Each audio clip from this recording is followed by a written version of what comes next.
الرحيم الحمد لله والصلاة والسلام على أشرف المرسلين محمد بن عبد الله صلى الله عليه وسلم وعلى آله وأصحابه ومن سلك مسلكه ونجى منهجه إلى يوم لا ينفع فيه مال ولا بنون إلا من أتى الله بقلب سليم وبعد adúpẹ́ lọ sí ọ̀dọ̀ Ọlọ́run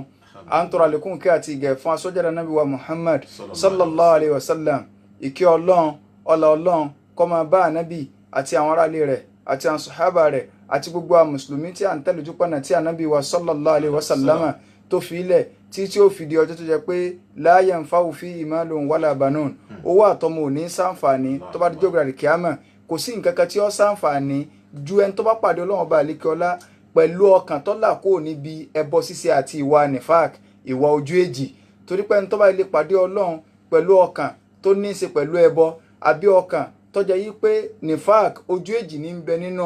ìgbà àyà náà irú ẹni bẹ́ẹ̀ jọ́ gbẹ̀rẹ̀ kíámà kò ní dùn fún kọ́nà balẹ̀kọ́lá kó jẹ́ káwọ̀ wà ní tí yọ́ pàdé Ọlọ́run lẹ́ni tọ́kàn rẹ̀ ọ́ là kó níbi àwọn ìwà méjèèjì àwa ń tọrọ àlékún kí àti ìgẹ̀fà Ànábì wa sallallahu alayhi wa sallam gẹ́gẹ́ bá a ti ṣe àlékún rẹ̀ fún Ànábì wa sallallahu alayhi wa sallam lẹ́yìn eléyìí a tún ṣe àdúrà fún bàbá wa àgbà ní Mahadul Arabi an-Naijiri Ọlọ́run bá àlékọ́lá bá ní foríjì wọn Ọlọ́run bá ní pa àṣìṣe wọn rẹ́ wá bá ní ṣe sàárè wọn ní rawdatan min riyadil janna wala taj'alhu hufratan min hufarin nar bi rahmatika ya arhamar rahimin gbogbo nǹkan tí wọ́n fi ilẹ̀ Ọlọ́run má jẹ́ kó bàjẹ́ kankan ọkàn gbogbo ohun tí à ń rí lẹ́yìn wọn ohun tí múnú wá dùn ni wípé ibi tí wọ́n bá dé òun náà ni gbogbo àwọn àfáà wa ti ń gbé lẹ́yìn wọn tí wọn ò sì bà nǹkan náà tí wọn ò bàjẹ́ ààyè mímọ́ òní Mahadul Arabi Ọlọ́run má jẹ́ ó di àyè tá a ti mọ gbọ́gbọ̀kúgbọ̀ ńbẹ̀ wọlé àjọ kan oṣù rẹ wọlé agbóhùn la ilaha illallah ó kéré nínú ẹni tọ́lọ́ máa ń ṣeré orí bẹ́ẹ̀ fún wọ́lọ́n orí tó ṣe fún wa má jẹ́ kéṣù nípìn bẹ́ẹ̀ wọlé àjọ kan oṣù rẹ wọlé agbóhùn la ilaha illallah bákan náà tó ń ṣàdúrà fún iléeṣẹ́ Muassasatul Ihsan tó jẹ́ wípé àwọn ni wọ́n ṣe onígbọ̀wọ́ ètò yìí Ọlọ́run má jẹ́ kí àjọ náà má jẹ́ kó bàjẹ́ o wọlé àjọ kan sọ̀rọ̀ gbogbo iṣẹ́ tí wọ́n ń ṣe pátá Ọlọ́run bá ní fi sínú ìwé sí olóore wọn wọlé àjọ kan sọ̀rọ̀ ẹni tó jólùdarí Dr. Ahmed Ọláìwọlá Abdulsalam Ọlọ́run má jẹ́ kọ́rọ̀ wọn dàrú la hawla wala quwwata illa billahi al-azim iléeṣẹ́ King FM Ọlọ́run má jẹ́ kó bàjẹ́ wọlé àjọ kan sọ̀rọ̀ gbogbo ẹ̀yin olùgbọ́ wa náà tẹ́wájú olólùfẹ́ iléeṣẹ́ King FM àyìn alálùbáríkà Ọlọ́run má jẹ́ kọ́rọ̀ tí náà dàrú la hawla wala quwwata illa billahi al-azim nǹkan tí a máa gbéyẹ̀wò ní òru tòní òun náà ni an-nifaq tí a mọ̀ sí ìwà ojú èjì Islam gẹ́gẹ́ bí wọ́n ti ṣàlàyé fún wa nǹkan tó pàtàkì ni kí gbogbo àwọn nǹkan kan wá ń bẹ tó jẹ́ pé ń máa ń mú yàn jáde kúrò nínú ẹ̀sìn wọ́n ti ṣàlàyé rẹ̀ fún wa lọ ìkan nínú nǹkan tí máa ń mú yàn jáde kúrò nínú ẹ̀sìn tó jẹ́ wípé ó lágbára gan ìkànnù rẹ̀ òun náà ni an-nifaq kéèyàn ò jẹ́ mùnàfíkì gẹ́gẹ́ báwọn bàbá wa ṣe máa ń pè èdè lárúbáwá tí wọ́n yálò ni so pé mùnàfíkì so kódà àwọn èèyàn máa fi búra wọn pé mùnàfíkì ni ọ́ sí ń tọ́ ẹ ká máa fi sọ̀rọ̀ síra ẹni ni torí pé gbólóhùn tí ó ní agbára ni gbólóhùn nifaq inú èdè lárúbáwá nǹkan tí ń tọ́ka lé lórí tí ẹ máa sọ pé náfàkù sarabun fil ardi lahu makhlasun so ila makanin ó náà ní ihò kan tó jẹ́ wípé ó tún ní ọ̀nà àbáyọ míì téèyàn lè bá jáde so àwọn bàbá wa ní ilẹ̀ Yorùbá wọ́n jẹ́ kó yé wa wípé ẹranko tí wọ́n ń pè ní òkété a máa ní ojúṣe òkété lédè lárúbáwá máa pè ní náfìkọ́ọ̀ù wọ́n mú látara bíi nìfàkù náà ni so ó fi ẹ̀yìn pé òkété ẹranko kan tó jẹ́ wípé tí èèyàn ọ̀bá máa sa rẹ̀ dẹ tó bá wọnú sà tó bá ròyìn pé ojú ibi tó bá wọlé náà lọ wá ń gbẹ́ lọ so ọlẹ́kùlé tí yọ gbàjáde bọ́rọ̀ mùnàfíkì náà ṣe rí náà èyí tó ọmọ ròyìn pé bí lágbájá ṣe rí ní kì í ṣe bẹ́ẹ̀ ló ṣe rí o so àwọ̀là ń wò lásán ni o so òun ló fi jẹ́ pé gbólóhùn nínú èdè ó ní í ṣe pẹ̀lú tí Islam tó ṣe kí ni o tó gbé kalẹ̀ fún àwọn àáfàá wọn á jẹ́ kó yé wa lábẹ́ àsìkò wa tábánikà máa lọ sínú èdè ọ̀rọ̀ pọ̀ lórí rẹ̀ wọn á jẹ́ kó yé wa wípé kí ni wọ́n ń pè ní nifaq ní ọ̀dọ̀ àwọn àfẹ́ẹ̀sìn òun náà an-nifaq Imam wa Jurjani rahimahullahu ta'ala rahmatan wasi'a nínú ìsàlàyé ọ̀rọ̀ táwọn mú wá táwọn sí at-ta'rif wọ́n ní tí a ń pè ní nifaq òun náà ni izharul iman bil lisan kéèyàn ó fi ìgbàgbọ́ hàn lórí ahọ́n ká máa mọ̀ kó máa sọ pé tásìkò àwẹ̀ bá dé báyìí kí mùsùlùmí lèmi náà àjọ ń gbàwẹ̀ náà ni àjọ ń kírun náà ni tí ó sì tún máa sọ pé àwa tẹ̀ ń wo inú ìsìláàmù ní ẹbí àsí mùsùlùmí ni wá. wàkìtìmánù lè kó fòròbèlè kọlì ṣùgbọ́n nígbà yẹ̀mí rẹ̀ ó fi kèfèrí pamọ́ sígbà yẹ̀mí rẹ̀ àjọ máa kírun ni àjọ máa gbàwẹ̀ ni ṣùgbọ́n àdì ọkàn rẹ̀ sí ìsìláàmù kò dáa ọkàn gbà wípé òun kàn ń kírun lójú ayé bá ní ó sì ní í ṣe pẹ̀lú àwọn ọ̀sẹ̀bọ níkọ̀rọ̀ ó sì ní àwọn àdì ọkàn tọ́lọ́wọ́n bá àlékè ọlá ní àgbọ̀dọ̀ nírú àdì ọkàn bẹ́ẹ̀ téèyàn bá fẹ́ jẹ́ mùsùlùmí ṣùgbọ́n kò fi hàn tó bá wà ń kọ̀rọ̀ ọmọ kódà ó tún gbà lẹ́mìí ààrẹ wípé ẹ̀sìn míì tó ń bẹ tó yàtọ̀ sí Islam ó tún gbà yìí pé èèyàn tó ń lè rójú re Ọlọ́run lọ́nà míì tó yàtọ̀ sínú Islam ṣùgbọ́n òun kàn ń ṣe kódà lómi àmọ́ sọ wípé bẹ́ẹ̀ ṣe ráwà yìí wàlẹ́ àwa máa kò sí irun ti máa la wọn bí a sínú rẹ̀ ni ṣùgbọ́n ẹ má sọ yìí pé bóyá ẹni tí ó wà sí Islam pé kò lè rọ́nà lọ ara o tó ẹlòmíì gan gbà yìí pé mùsùlùmí ni o kódà ó lè jẹ́ bàbá àdínì ó lè jẹ́ màmú gan tí ó tún máa sọ pé ọ̀run lọ́mọ ẹni tí ó là ọ̀run lọ́mọ ẹni tí ó là kódà a ti rí nínú àwọn tí wọ́n jẹ́ ní ayé tọ́jà yìí pé orúkọ wọn àfisí sọ́dákọ̀ fún gbogbo ayé so irú ẹni bẹ́ẹ̀ tí ń sọ yìí pé ìyàwó òun jẹ́ Christian òun jẹ́ Muslim ohun tó bá dijọ́ gbàdì kìámà tó bá jẹ́ yìí pé ẹ̀sìn Christianity ló bá rìn ìyàwó òun ọ̀fà ń lọ àlìjánnà tó bá jẹ́ pé ẹ̀sìn Islam náà ló bá rìn òun ọ̀fà ìyàwó òun lọ àlìjánnà so ìyí tí wọ́n ń pè ní nífàkù kò jù bá ń lọ èèyàn ń fi hàn yìí pé mùsùlùmí ni mí ṣùgbọ́n ìtì ìmọ̀ tí ó rìn lálẹ́ kìámà so kódà òun lè pín àwọn ọmọ ẹlòmíì àmọ́ pín ọmọ gan pé ẹ̀yin kẹsà lọ sáìdì bí báyìí ẹ̀yin kẹ lọ bí báyìí tó láwọn èèyàn ka àlìkà àmọ́ kún ọ̀rọ̀ ayé wọ́n gbà yìí pé láyé ń bì èèyàn máa bímọ kọ́ mọ́ lè bá a láyàn wípé ṣé àwọn ọmọ mi àmọ́ wò mìíràn irú tí Abu Lahab tó sọ fún ànábì wa Muhammad sallallahu alayhi wa sallam pé nígbà tó ń pèpè tó sọ yìí pé tó wá jẹ́gbẹ̀rẹ̀ kàmọ́ tó wọ́n bá gbọ́ Ọlọ́run fìyà jẹun ṣé ibi tó wọ́n á bímọ dé kàkà bẹ́ẹ̀ wọ́n yà fi ọmọ òun díyà wájú Ọlọ́run ni kàkà tó wọ́n fi jẹ̀yà àwọn ọmọ òun pọ̀ tó wọ́n yà díyà níwájú Ọlọ́run Ọlọ́run sì ń jẹ́ kó yé wa yìí pé mọ́ agúná anihu mọ́ lùhù wà mọ́ kàsábà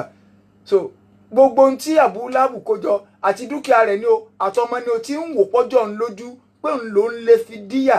kò lè rọ lọ́rọ̀ níjọ́ ọ̀gbẹ̀rẹ̀ kàmá kọ́mọ́dé ìyàwó Ọlọ́run so ó fi hàn yìí pé ká má lérò pé ẹ̀sìn míì tó ń bẹ tá a fi lè rújú orí Ọlọ́run tó ju ìsìláàmù lọ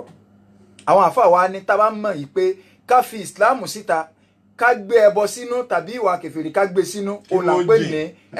là ń pè ní nifak kí wá ní ìpín tí nifak kò pín sí ẹ rí i pé wọ́n ti bá a ṣàlàyé lánàá àwọn nǹkan bíi 12 tó jẹ́ wípé ìmọ̀ ń ba ìsìláàmù jẹ́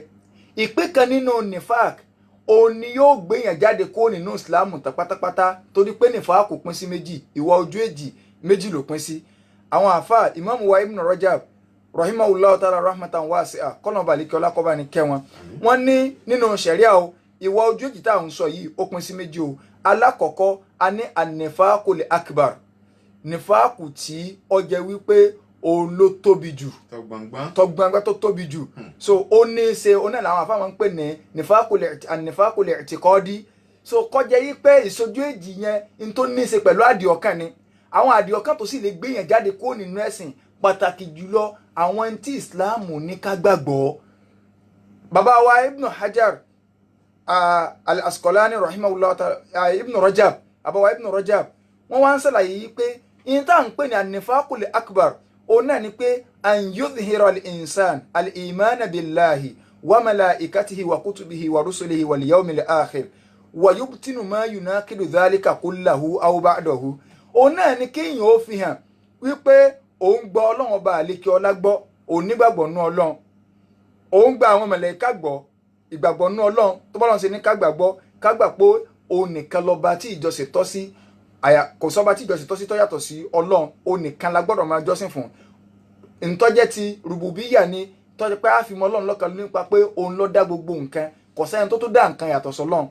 bákan náà òun náà nìsí ti sọ̀jú ntọ́ dá ntọ́jẹ́ ti uluhiyya nípa ti ìjọsìn pé ká gbà yìí pé Ọlọ́run bá lè kọ́ra nìkan lá máa jọ́sìn fún ntọ́ sì jẹ́ yìí pé ó láwọn okọ̀ tó rẹwà tó fẹ́ ká máa pe àwọn okọ̀ ká mọ̀ pé ó ń kọ àjànú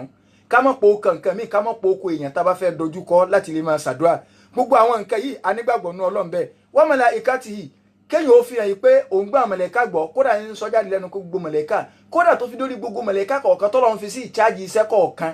a ní kórìíra rẹ̀ pẹ̀lú iṣẹ́ tọ́lọ́run fi sí ìcháàjì ẹ̀ pé lápẹẹrẹ mùsùlùmí ò gbọ́dọ̀ kórìíra kankan náà màláíkà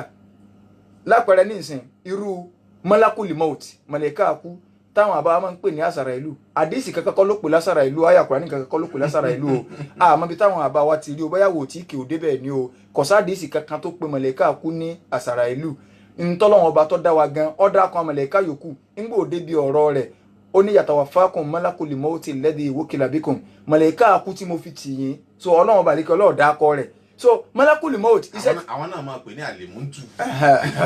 so malakul maut màláíkà kú yìí iṣẹ́ tí ń ṣe ni pé kóhun ọ̀gbẹ́mi in tó wá ṣeun àwa kórìíra rẹ̀ torí pé a fẹ́ kú èèyàn gbọ́dọ̀ wa kórìíra màláíkà hàn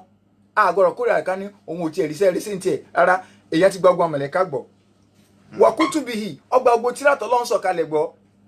gbogbo tíra tọ́lọ́run sọ̀kalẹ̀ ọ gbogbo Ọlọ́run ti pa gbogbo ẹ̀ papọ̀ ó ti jù sínú Al-Qur'ani Karim akẹgbàpọ̀ Ọlọ́run sọ̀kalẹ̀ ni a ní ìdí ẹ̀ láti máa lò mọ́ a lè lo Injil a lè lo Taurat torí pé gbogbo ń tọ́ wà nù wọn pátá muhaiminu ní Qur'an arínúròde ni ó ti rí ń tọ́ lọ ń tí ó sì nú àwọn tọ́ lọ tó wà nù rẹ̀ tó sì ti kó gbogbo nǹkan já tá yóò fi parẹ́ gbogbo ẹ̀ ní Al-Qur'ani ti ṣàlàyé fún wa so kéèyàn máa fi hàn pé òun gbàgbọ́ bá ó lóun gba Kùránì gbọ́ so bákan náà wàrúsùlì yìí ọgbàgbọ́ àwọn òjíṣẹ́ gbọ́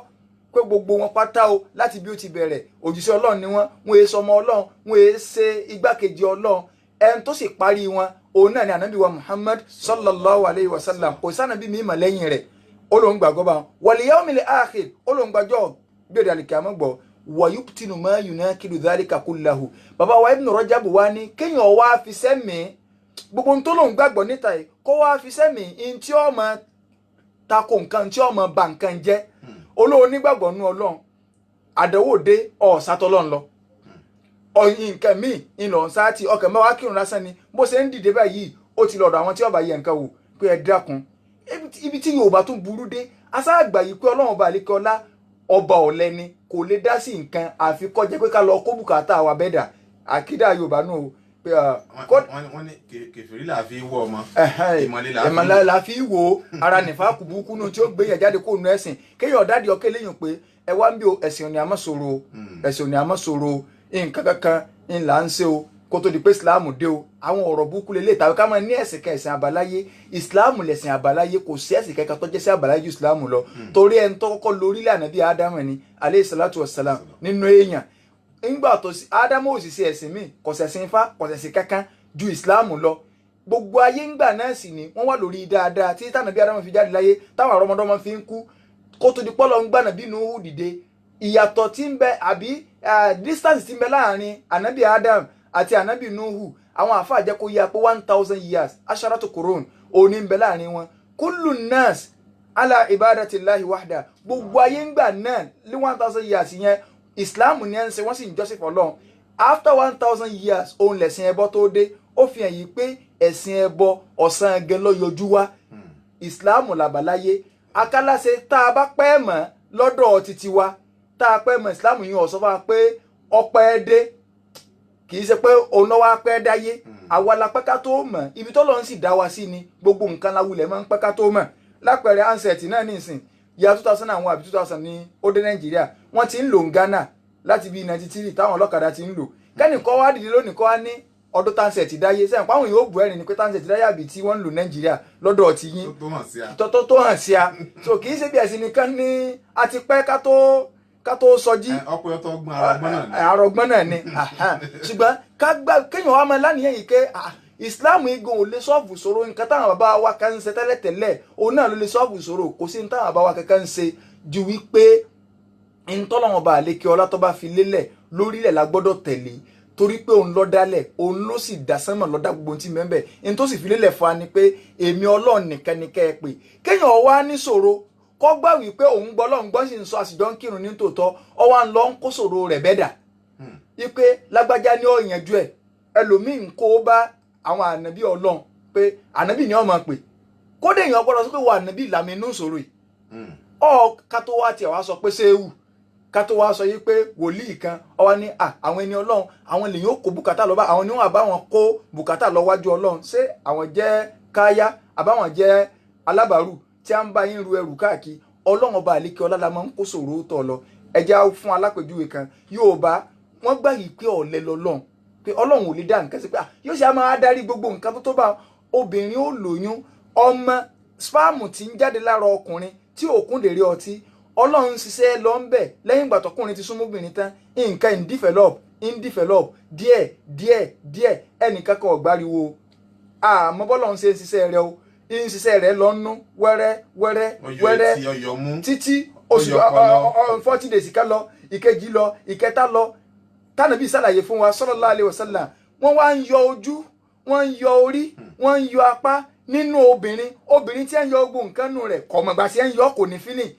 a sì gbáriwo tá a sì máa dúró ariwo tá a máa ń gbọ́ tí wọ́n bá fẹ́ ṣe blọ́ọ̀kù lásán téèyàn lè fún ìṣẹ̀ tí ó tù dànù tá a máa dúró bá a ṣe ní gbádùn ládùúgbò pẹ̀lú machine tí wọ́n bá mísì símẹ́ǹtì gbàgbàgbàgbàgbàgbàgbàgbà àbí wọ́n bá fẹ́ ṣe búrẹ́dì 70 naira àbí búrẹ́dì 100 naira kan ládùúgbò táwọn tí wọ́n lè ṣe búrẹ́dì tí wọ́n máa pariwo ẹ nagolo ẹ mọ́ mi wá o ọyẹ bukini kan ọyẹ fẹ́ńjìn. àwọn kápẹ́ntà fẹ́ kan lẹ́kọ́lé wọ́n fẹ́ kan òrùlé. ọlọ́run sì ń ṣiṣẹ́ rẹ̀ lọ́nà aláboyún àwa gbọ́ kí wọ́n á ní bàbá màmú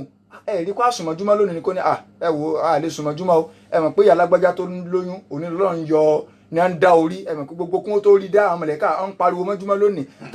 ta ló sọ pé òun rírú ẹ̀ yóò bọ́ wà ní gbà wípé ọba tí ń yọjú tí ń yọmú tí ń yọ gbogbo ẹ̀nu aláboyún tóyún bá ti wá ń lọ oṣù 2 3 4 5 6 7 tó bá ti wá ń lọ bíi 7 yóò bọ́ wà mọ̀ pé ọyẹ kọ́lọ́hún ti nísìnyí ẹja wa ti ọwọ́ ilé bọ̀ wọ́n ń bọ̀nù ká gbà yìí pé ọba tó di ẹrù ń bẹ̀ kò lè tú àfi ká sá lọ ti nǹkan míì a sì náà ń gbọ́ lọ́ngbà àtijọ́ ń kírun kódà odidi ìmáàmù míì yóò ní àwọn ilé yóò àṣejẹ abíwẹ́rẹ́ ni o so ẹ máa mú ìgbín ẹ wà máa ti bọnú omi gbóná ẹ máa fa jáde tẹ́ bá ti ń yan báyìí ìgbéhùn ẹ wà fi ṣàṣejẹ fún un tẹ́ bá ti wá ń jẹ so gbogbo bí bá ṣe bíbí ń ṣe ń jáde tí ò níla ẹ̀rọ pẹ̀sẹ̀ǹtì ìgbín jáde torí pa àti ọmọ ẹranko bọnú omi gbóná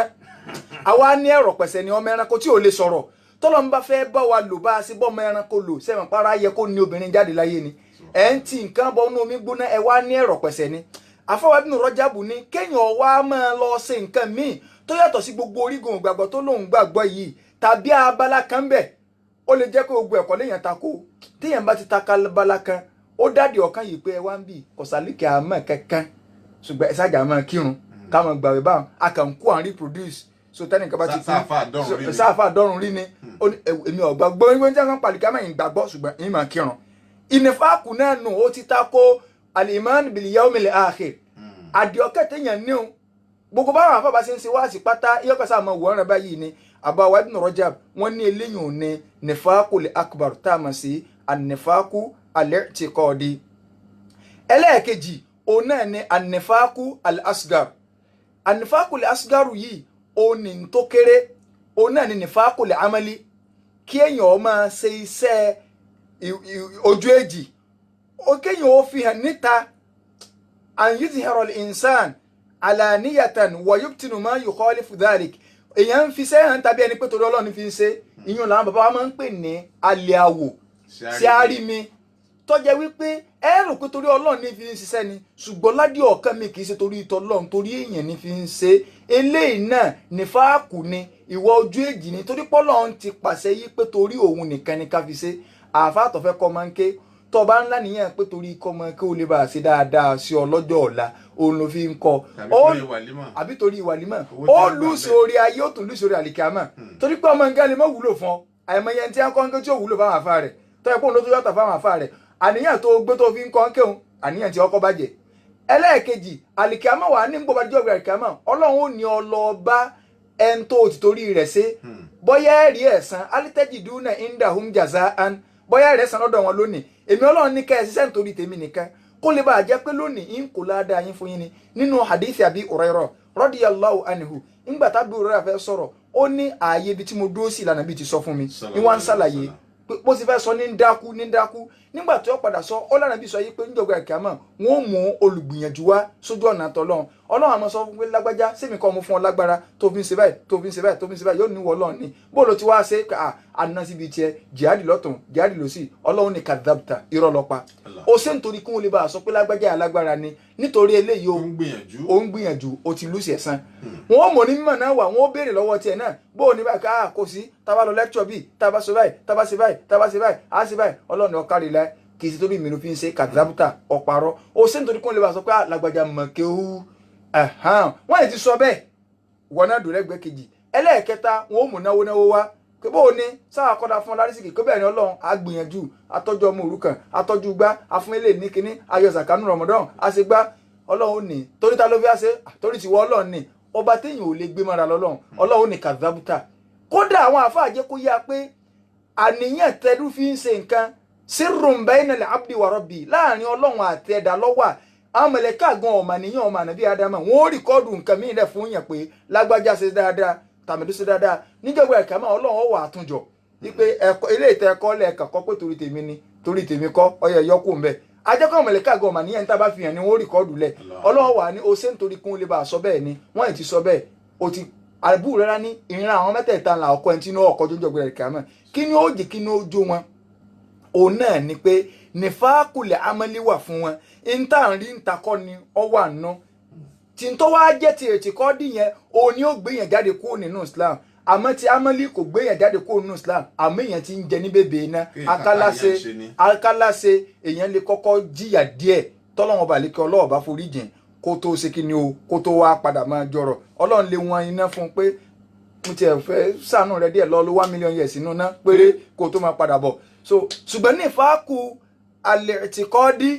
eléyìí ó gbé yẹn jáde kó nù Ìsìlámù tó jẹ́ pé tíyàn bá ilé kú sórí rẹ̀ ọlọ́run ní innal munafiqina fi darikil asfali minan nar àyà yẹn ká máa parí rẹ̀ ọlọ́run ní àwọn mùnàfíkì o ìsàlẹ̀ náà ni wọ́n wà ó yẹ ká lè mọ̀ pé ntọ́ bá wà nísàlẹ̀ iná ntọ́ bá wà nísàlẹ̀ pọ́ọ̀tì òní ọjẹ́yà iná ju o ọlọ́run wá ní walan tajida lahum nasira ìwọ ànábì ò lè rí alárànṣe kankan fún àwọn ààrẹ ni ràn wọ́n lọ́wọ́ ibi tí wọ́n rà sí ni wà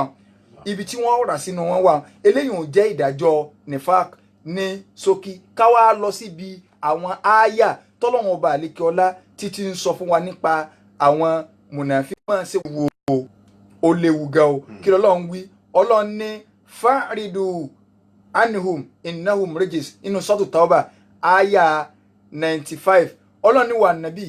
sẹ́rí kó lọ́dọ̀ wọn mọ́ bá wọn ṣe innahum rijis ẹni ẹ̀gbin ni wọ́n so ẹni ẹ̀gbin ò ní wọ́n so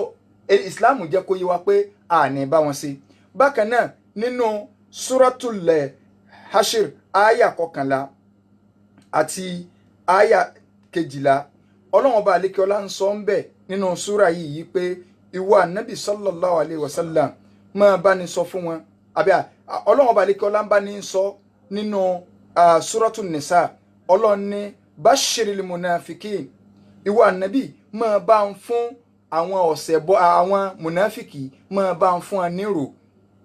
ìró kíni o bí anna lahum adhaban alima ipe ìyà ẹlẹ́ta eléro ń bẹ fún wọn bàbá wa Gbanimádùl Arabi ọlọ́run bá ní kẹ́ wọn níjọ́ kan ní tafsiri wọ́n ń tú ìyà ẹlẹ́ta eléro wọ́n ní àpèjúwe tó ga jù ọlọ́run lálẹ́ fún ọ wọ́n ní ṣùgbọ́n tọ́lọ́run bá ròyìn ìyà ẹlẹ́ta eléro wọ́n ní àpèjúwe tá a lè mú aláyé ni pé bíi kí wọ́n sa ẹnìkan ládà lẹ́sẹ̀ ojú ọgbẹ́ wọn á jìn gan wọ́n á ń pariwo ẹsẹ̀ mi o ẹni tó wá fẹ́ bá fògùn sí ọ ní àyẹ́já bá fògùn sí ọ wá lọ kó ata tútù tí wọ́n ti lọ ọ wá kó wá ìwọ̀n kó rẹ lójú bẹ́ẹ̀ ni tó ṣe ń pariwo ká ìmọ̀ ń ta ayé òun ti ta ọ̀dà ẹ̀ máa gbé bọ̀ wọ́n wá lọ gbé sẹ́gbẹ̀ẹ́ náà wọ́n bá fi ra iná bàbá ní àpèjúwe tá a lè mú wá díẹ̀ torí pé àpèjúwe tó ga jù ọlọ́run ló ní pé azabu alimu nu ọlọ́run wá gbérú ìyà ó gbé lórí mùnàfíkì pé wà nàbí gbogbo ẹni tó bá jẹ́ mùnàfíkì tẹ́ ń rò para yín ni tí sì ń yọ lọ ṣe nǹkan míì máa bá ń fún ròyà yìí pé tọ́ba eléku tọ́ba gbẹ́rù dàlíkì àmọ́ ìyà ni ó pàdé lọ́dọ̀ èmi ọlọ́run o afọ àánú ọlọ́run bẹ́ lọ́run èyí tá a gbọ́ ọlọ́run ṣe ń balẹ̀jọ aburú fún wa kọ́lọ́n kọ́ láti kàwé sórí hada wa sallallahu ala sayyidina Muhammad wa ala alihi wa sahbihi ayar wa sallama tasliman kathira. tó ọlọ́run kó ṣàánú wa gbogbo ẹni tí máa ń pè é dé pé díẹ̀ ọmọkùnrin ò tó ọlọ́run kó ṣàánú wa ni o ustaz wa Sulaiman Ibrahim Ẹ̀sà Òkè tó bá di ọ̀la inshallah